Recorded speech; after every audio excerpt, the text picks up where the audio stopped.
Okay, I'm just endeavoring to be obedient to the Lord and share some of my testimonies because I realize that many of us are, you can just tell some too from the um, responses, on Facebook. You can kind of like locate where people are.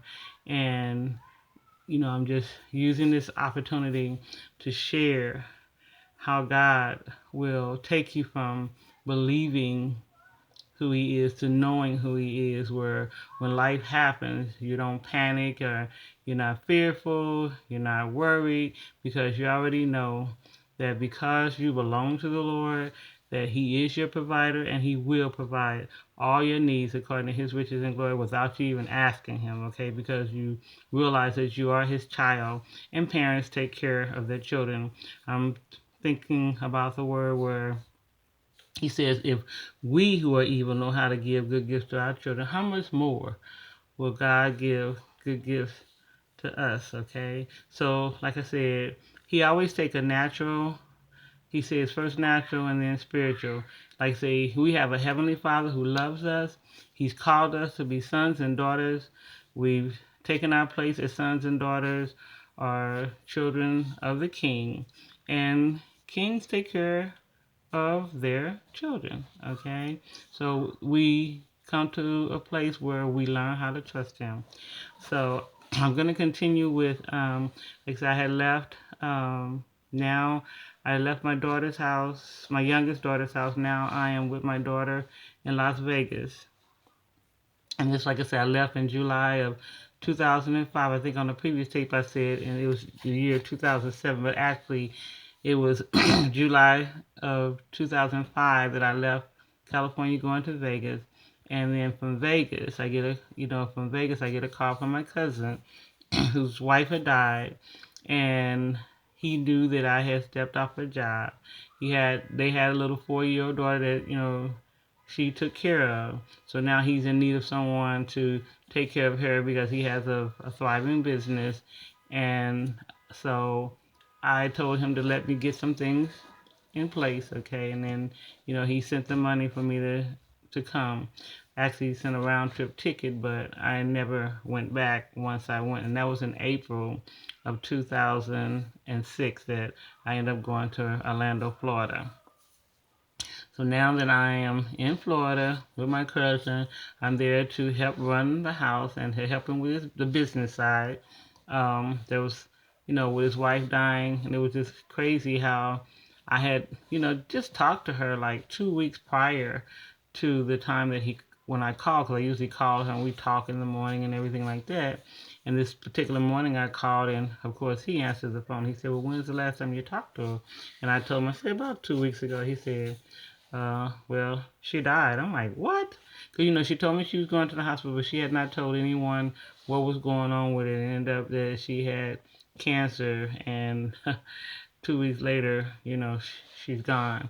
But anyway, needless to say, I stepped into the role of, like I said, helping him take care of the house and, his daughter and things like that. And because, like I say, he had a lucrative business, he ended up paying me, okay, he wanted to pay me, because I was like now taking care of the house and being a blessing to him, okay. So, and I'll just say this too: God will allow seasons, okay, because like I say, wasn't looking for a job, didn't know that I was going to be paid or anything like that, but He will allow you seasons of getting income in, okay. But like I say, after a while, it's just like that brook dried up where Elijah was receiving, on a daily basis his provision, because God had, another plan. So there was a season that I, was receiving money from him, and until, like I say, that dried up.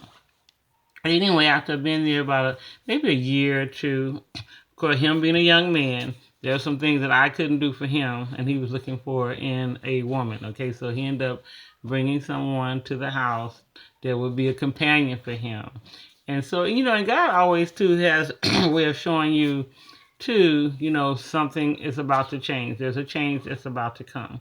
So you just have to always be in a position to hear the next instructions that God has for you. And then, like I say, God will prepare you, okay, along the way to be ready to step into the next level of what it is that He wants to do and where He wants to take you.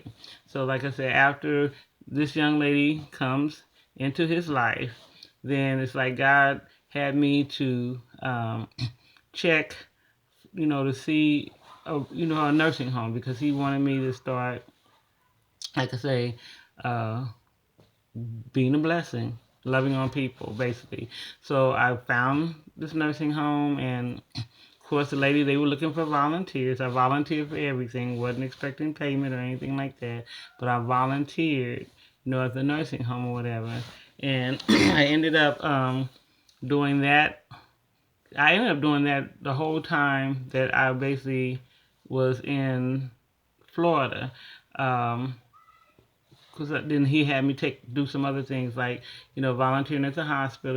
The chaplain would give me a list, and I would go around and pray for the people in the hospital. Another group asked me to go into the jails with them. I wasn't too crazy about jails because I had the wrong perspective about jails, and of course my girls were talking to people in jail, and I just didn't want any part of that.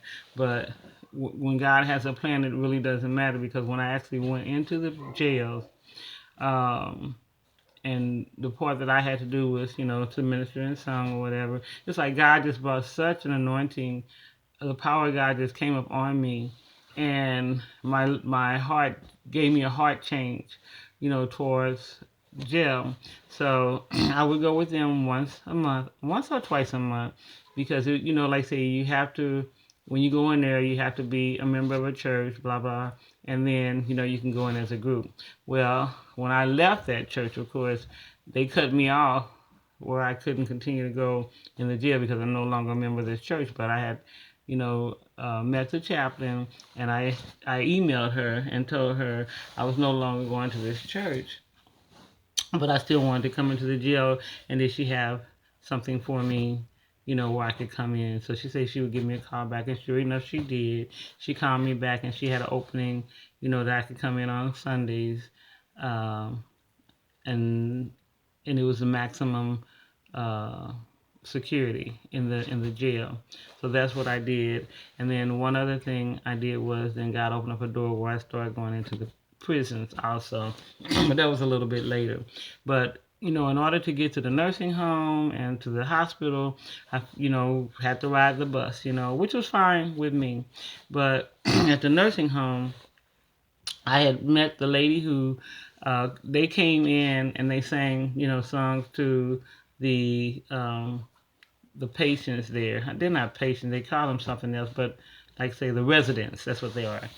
So they would do that on every Monday, and so she found out, that I could sing, and I had a tambourine, and then I love God, so she would always allow me to sing at the end, of that time that they had with the residents, and we became good friends. She's an older lady. She's like in her 80s today, but we're still friends from that time.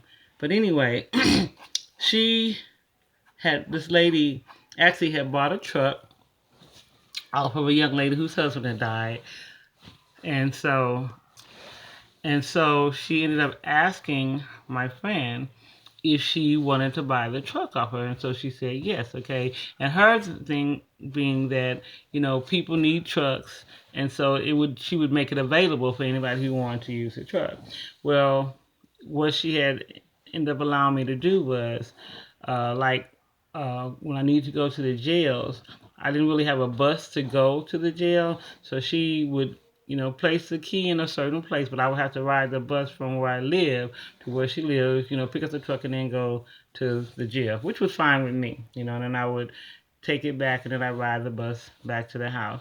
So what ended up happening after that, but after a while, it was on a Monday, and she told me to come home with her. She said she wanted to talk to me. So when I got to her house, she said, well, I really want to get rid of the truck, and I want to know if you would like the truck.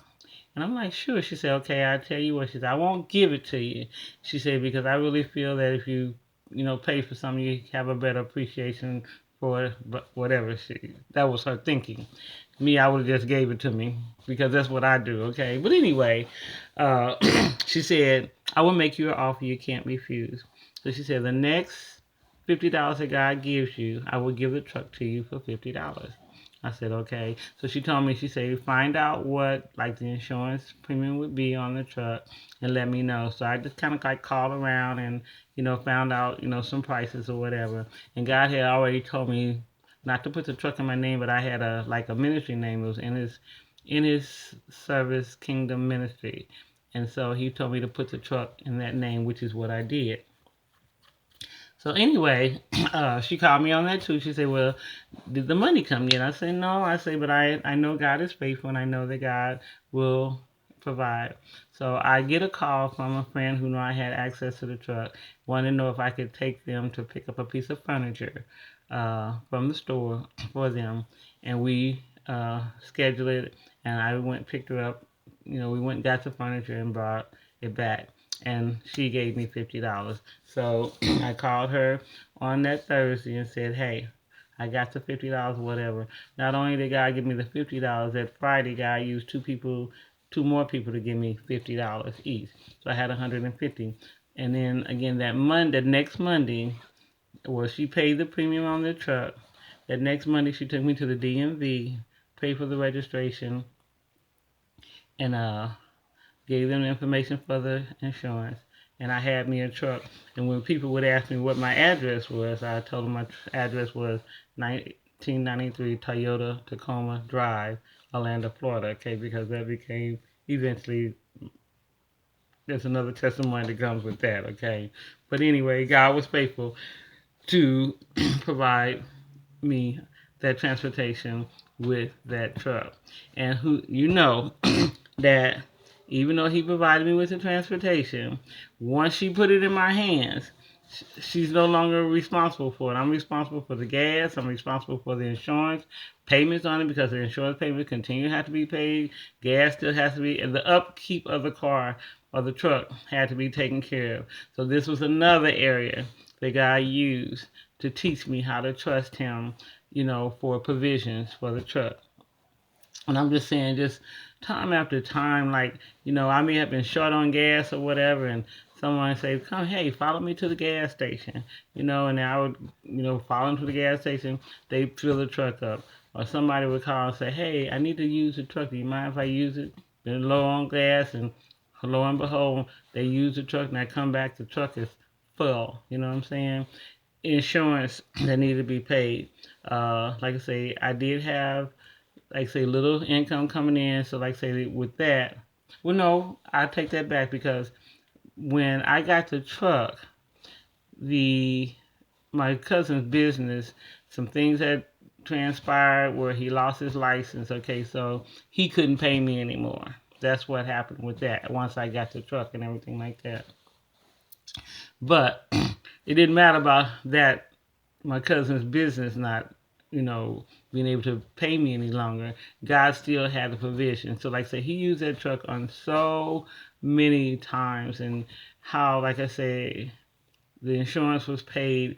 God would have this person to send me some money or whatever, and I could make the payments. But even as I went on, my faith increased. Other monies would come or whatever, like I say. But instead of squandering the money, I would pay for like 2 months worth of insurance, and even got to the point where I could, finances were coming where I paid up for a whole year. When the money came in, that was out the way. But like I said, as far as the gas and all those things that need to be taken care of, God took care of His truck. In His Service Kingdom Ministries truck, God took care of that truck. And like I said, just so many things that He continued to do. But like I said, when He, does things like this on a regular, you just come to trust Him. Okay, you come to trust Him. And even when I got that truck, I had no idea that, you know, that truck would become my housing. I didn't know that at that time, okay? But up until that time, like I say, God took care of the needs, and I'm so grateful